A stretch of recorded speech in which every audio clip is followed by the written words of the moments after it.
3. Please hold for Dave Sim. Hi, Dave. Hi, Matt. Okay, our subject today is Stan Lee. For the people listening to this, what I'm trying to do is save the wrist for Strange Death of Alex Raymond stuff. So ordinarily I would write my memories of Stan Lee, but I think it's probably going to be better to try and do them just as audio things. So the first memory that I have of Stan Lee was actually the first comic book convention that I went to, the Cosmic-Con in Toronto in 1972, and he was a guest there, and was just like walking around. It was held at York University at Winters College, and I was 15 at the time, and just went up to him and had a piece of paper with me and said, can I get your autograph? And he said, sure. And it's like, handed him a piece of paper, and he was signing it. While he was signing it, I said, I'm also going to be doing a fanzine. This was when we were planning Now and Then Times #1. And would it be possible for me to do an interview with him? And he said, if you could write to me about that, just use the Marvel Comics address. And it's like, I think just by looking at me, he could see that I looked like I'm going, I think I'm being brushed off here. And he said, just put Stan Lee Personal on it. And sure enough, I wrote to him at Marvel Comics saying that I met him at Cosmic-Con, and is it possible to do an interview, and got a letter back from his secretary saying, Stan's really busy right now, but he appreciates the offer, and, good luck with your fanzine kind of thing, which actually worked really well. It's, I was brushed off, but getting brushed off after having sent a Stan Lee personal letter to Stan Lee is definitely better than getting brushed off in person. So that was one of those things. I had no idea I was going to be remotely famous in my own life, but that was one of the ones that I adopted, was if somebody wants something from you and you're probably not going to do it, ask them to write to you and put Dave Sim Personal on it. And that way there's at least a sense that you made contact with this person. Okay. I know I gave you an itinerary of what we were going to talk about, but I have to put a little addendum on there because Margaret List just posted on Facebook that Fred Patton died. Fred Patton died? Oh, geez. Yeah. I saw it today and I'm like, oh, I'm going to have the bad part of the amok job of letting Dave know, hey, somebody else went. And I got an email to her. Hopefully tomorrow she's going to, for her column, which is every Thursday, she's going to talk about Fred. Because what she did say on the Facebook was that Fred was real gracious when he gave her and Jeff Tundis the Cerebus the newsletter. Yeah, I was wondering about that. How much contact was there?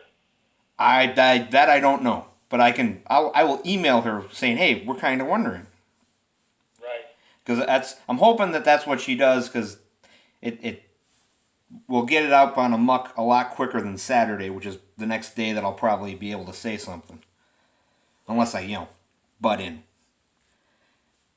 Well, sorry to hear that. Yes. Getting back to Stan Lee, that was also the convention, which was the first time that I heard Stan Lee booed. Oh, because of Kirby? See, you knew exactly what it was going to be. It was by surprise, and it wasn't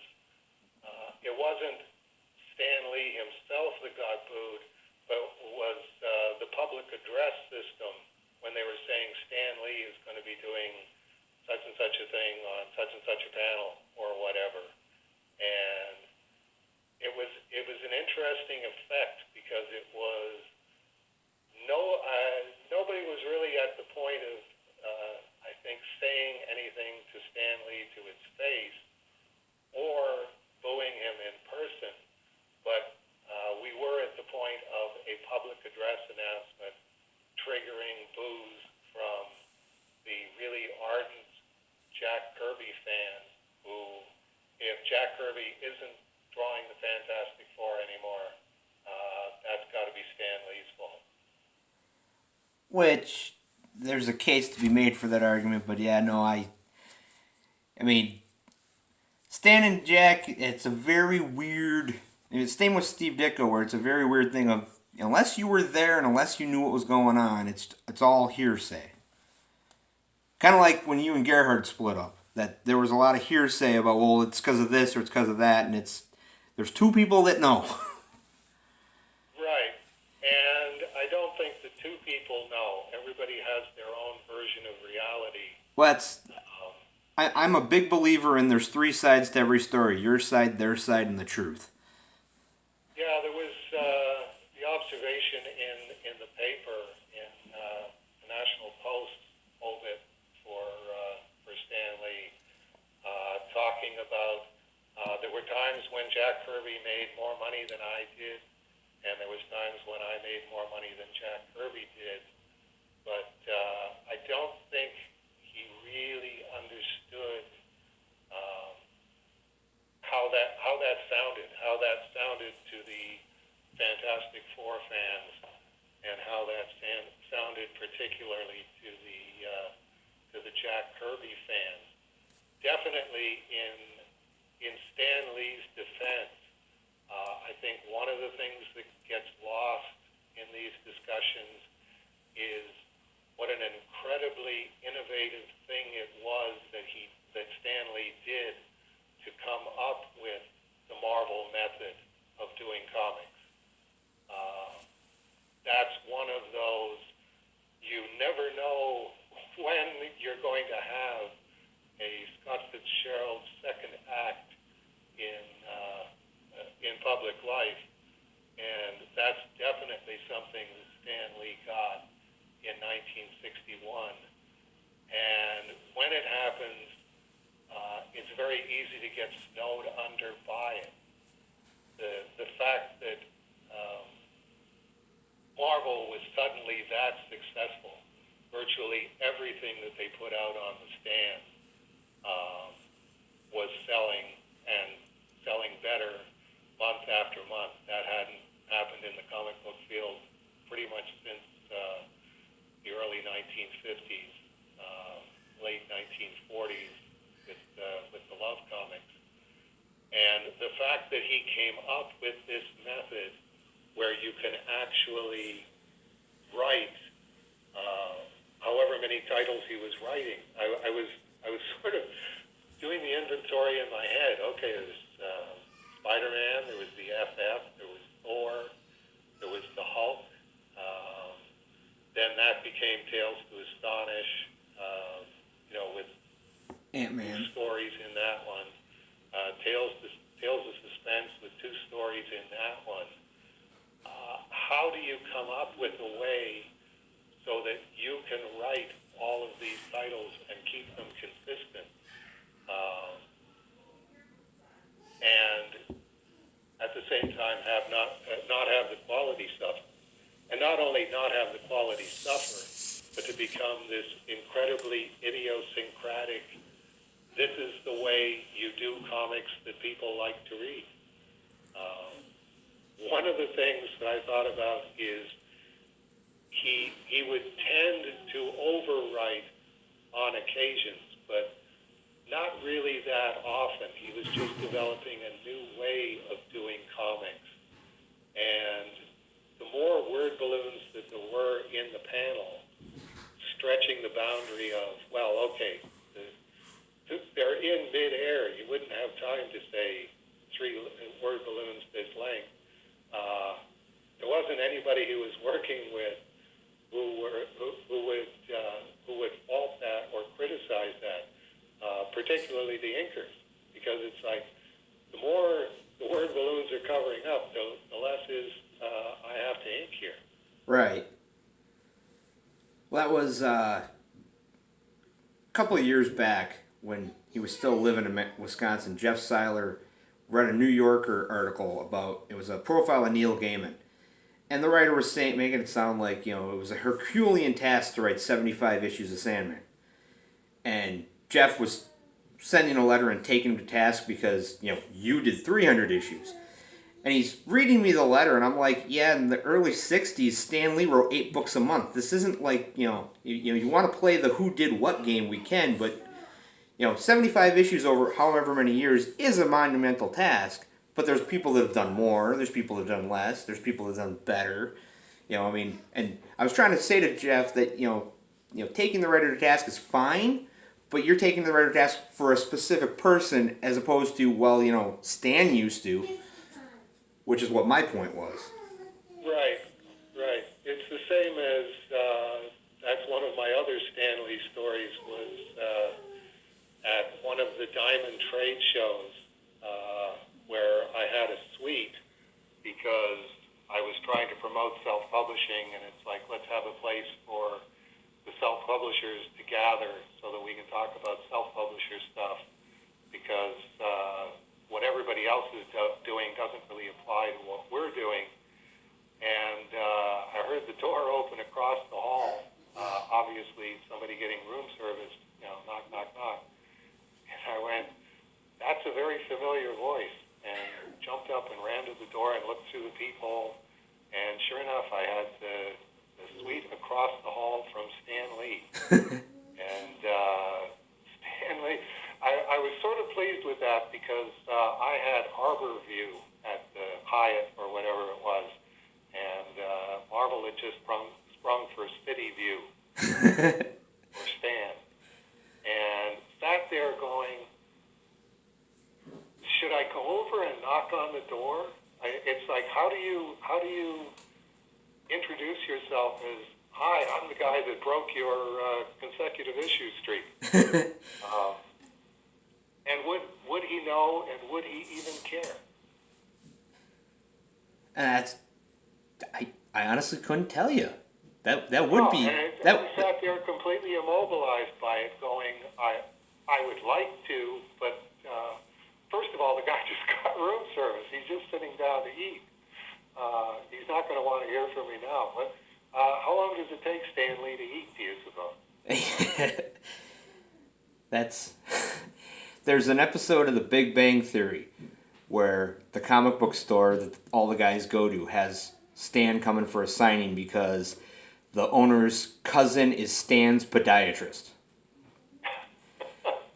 And the one guy can't go because he has to go to court because he was driving his neighbor to the hospital on his temps permit because he doesn't have a license, and she told him to drive through a red light, and he did, and because he was driving, he got the ticket. And so he can't go see Stan, and he's all upset, so she gets the store owner to get Stan's address, so they go to Stan's house to ask Stan, could you sign a book? And, of course, Stan answers the door going, who are you and why are you here? Right. Which, it's written and played for laughs, but I bet you probably would have had the same reaction of, who are you, why are you here, and I have cream cheese in my mouth, so it doesn't sound like Stan. Right. That was what I was wondering about, and that ties in with what you're talking about, which is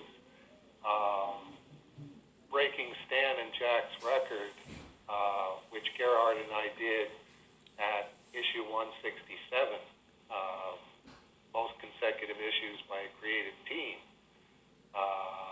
That's one category, most consecutive issues written and drawn, which is why I'm in the Guinness Book of World Records.